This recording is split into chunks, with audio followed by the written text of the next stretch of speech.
Hari umuntu ariko aranyumviriza, umaze igihe wumva ko ataco umaze, waragerageje kenshi biranga, warize uko ushoboye urananirwa, warasengeye ibintu birateba gushika, abantu barakubwira ngo ntaco uzovamwo, nawe uravyemera, ariko nzanywe no kukubwira ukuri uyu munsi, nta na rimwe mu vyabaye mu buzima bwawe vyakuyeho agaciro kawe Imana yakuremanye.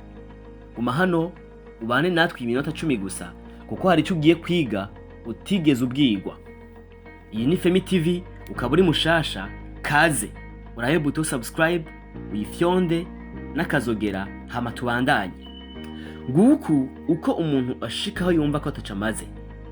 Utsindwa inshuro nyinshi ukibaza impamvu. Abandi baratera imbere, wowe ugasigara. Umuryango wawe ntukwemera, nta gaciro uguha kubera ibi canke biriya. Warabuze akazi kandi ufise ubumenyi n'ubushobozi bwo gukora. Urugo rwawe ruriko rurasenyuka, wabuze ico wokora, n'ibindi vyinshi bishoboka ntavuze hano. Igihe ibibaye vyinshi bitangura kukubakamwo ijwi mu mutwe bikubwira riti birashoboka ko koko ataco maze. Ikibazo si ibihe uri kuracamwo gusa, ni ukwemera amajambo mabi wabwiwe canke uri kurabwirwa. Iyo wemeye ko ataco umaze, ubuzima bwawe butangura kugenda uko uvyemeye, niko bimeze. Ariko umve ico Imana ivuga ku gaciro kawe. Muri Zaburi y'139 umurongo wa 14 haravuga ngo, ndagushimira yuko naremwe uburyo buteye ubwoba butangaje. Ibikorwa vyawe nibitangaza, kandi ivyo umutima wanje urabizi neza. Ese umutima wawe wobimenya koko? Ibihe vyohinduka, ubuzima bwawe bugasubirana itoto. Muri video iheruka naravuze ingene ubuzima bwanje namaze igihe kitari gito, imyaka 18 yose ngendera kuvyo bamvuze ko nkiri muto, binshira ahantu numva ko koko ndi mubi, ntabereye kwegera abantu bamwe bamwe canke ngo ndanabavugishe, gushikaho namenyeye iri jambo nk'uko nawe uyu munsi uryumvise. Maze guhura na Yesu yarampinduye pe, namenye ko ndemwe mu buryo buteye ubwoba bw'igitangaza.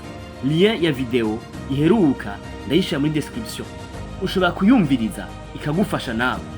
Mbega nta wundi yoba yabayeho ubwo buzima yumva yiyase, atikunda kubera ivyo yabwiwe canke yakorewe nkanje? Komeza ubane nanje, ndagufitiye inkuru nziza. Imana ntiyaremye umuntu nkawe idafise umugambi. Ndashaka ugasurinye neza, Imana ntiyaremye umuntu nkawe idafise umugambi. Ntiyakuremeye kugerageza gusa, yakuremeye kugaragaza ubwiza bwayo no kuganza. Yakuremye izi aho uzoshika, aho uri uno munsi siho gushaka, tera iyindi ntambuko. Muri Yeremiya 29 umurongo wa 11 haravuga ngo, kuko nzi ivyiyumviro mbiyumvirako, ni jewe Uhoraho mbivuze, ko ari ivyiyumviro vy'amahoro atari ivy'ivyago, kugira ngo mbahe ivyizigiro vyo mwiherezo ryanyu. Bimenye neza, Imana niyo yivugiye ngo kuko nzi imigambi mbafitiye, ntiyibeshe. Iri jambo jewe ubwanje ryarampinduye, ryampinduriye ubuzima, ryanyubatsemwo ivyizigiro, niga kwigirira icizere gushika uno munsi riri mu majambo ngenderako mu buzima bwanje. Nawe worigira iryawe ejo bundi, inyuma y'amezi 3, inyuma y'amezi 6 canke 9, me mu mwaka uzobumbwira. Nyumviriza neza, imigambi y'Imana kuri wewe ntiyigeze ihinduka kubera ko watsinzwe. Agaciro kawe ntikava ku byo wakoze, kava ku wakuremye. Naho isi itokubona nk'uw'agaciro, Imana yo irakubona nk'uw'igiciro kinini mu bo yaremye. Shira hasi agakengego, amajambo mabi wabwiwe, wiyubake. Muri Bibiliya hariho abiyumva nk'aho ataco bamaze, ariko Imana irabahindura ibabwiye ijambo. Turaba akarorero ka Musa, yavuze ati sinzi kuvuga neza. Yiyumva ko adakwiriye gutumwa n'Imana ku bwoko bwayo, ariko Imana yamugize umuyobozi w'ihanga rya Isirayeli, abakura muri Egiputa mu maboko akomeye ya Farawo, abajabukana ikiyaga gitukura. Ubumuga bwawe bw'uno munsi, ibikuboshe sivyo bigena ejo hawe haza.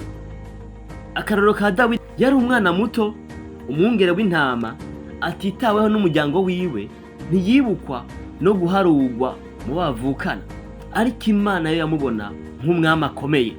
Vyoba nawe vyaragushikiye aho wibagirwa n'abo muvukana, aho ukengerwa n'abavyeyi canke ababanyi bawe canke inshuti zawe canke abagenzi bawe? Abantu bashobora kukurenganya, ariko Imana irakubona izokurenganura, ntutinye. Inkuru ya Yozefu yaragurishijwe na bene wabo, arafungwa azira akarenganya, aratotezwa, ariko ivyo vyose vyari inzira imushikana ibwami, aho yahindutse ubudasanzwe. Uri mu nzira, aho uri si ku mpera. Ngibi ivyo wokora kugira ngo uhindure ibihe bitoroshe uri kuracamwo. Reka kuvuga uti ntaco maze, ntaco nzoshikako, birakwica mu mutwe no mu marangamutima, gutyo ukaba uhaye ikibanza Sekibi yazanywe no kwiba, kwica no gutikiza. Ubu tubona mu ijambo ry'Imana riri muri Yohana 10 umurongo w'10a.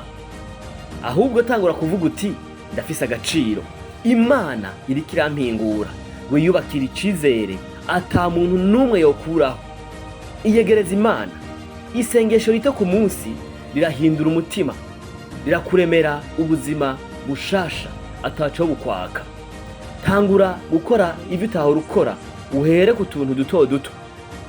Iga ibintu bishasha, fata umwanya usome Bibiliya, usome igitabo, ugire recherche kuri internet y'ibintu vyiza ushaka kugerako, ibintu ushaka kugirako amakuru no kumenya. Ubu biroroshe. Tangwa gukorera ku ndoto zawe, gerageza gukora kimwe kimwe mu ntambuko ntonto muri za ndoto ufise, kuko buke buke nigo rugendo, ejo hawe ni heza.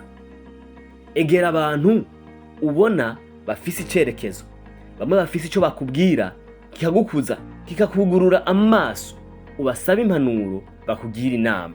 Hindura aho uba, aho umara umwanya munini. Hunga abantu bakubwira buri munsi ko utazoshika kure, abaguca intege. Egera Imana nayo izokwegera. Nimba wariko wumva ko ataco umaze, uyu munsi ndaguhamagarira guhindura imvugo. Iryo jambo ntaco maze ryibagire. Nuri ico abantu bavuze, nuri amakosa wakoze, nuri ugutsindwa wagize. Uri ico Imana yavuze kuri, uri ico Imana yavuze kuri wewe. Uri udasanzwe, kandi Imana ivuga ko ufise agaciro.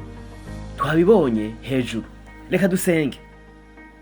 Mwami, subiza icizere abo catakaye. Ereka uyu muntu ko afise agaciro, kandi unamwerekane.